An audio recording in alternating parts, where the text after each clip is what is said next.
Add a little spice to your life with today's recipe for Sriracha short ribs. Howard shows us how to make it in the Mr. Food Test Kitchen. If you haven't heard about, tasted, or embraced Sriracha yet, then what in the world are you waiting for? What started as a spicy sauce that was mostly found in Asian cooking is now everywhere. It's actually pronounced Sriracha, but most of us just say Sriracha. So here are the basics. Sriracha can best be described as a cross between ketchup and hot sauce. In the U.S., it's made from red jalapeno chili peppers and garlic in a factory outside of L.A. that used to make hula hoops. Today, we find it not only in our markets, but in everything from fast food favorites to all sorts of snack foods. An ounce per ounce, Sriracha sauce is about 20% less than the cost of traditional hot sauce.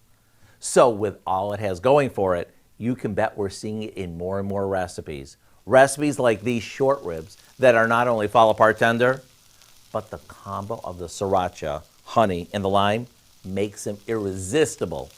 No, not too hot, but I would say super flavorful and a nice change of pace. The recipe for our Sriracha short ribs is online now and is ready for you to add a little spice to your life.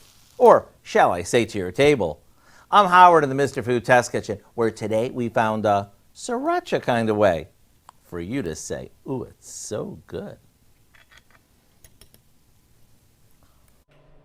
You can find this recipe along with a lot more good food from the Mr. Food Test Kitchen online. Just go to our website at KOAMnewsnow.com.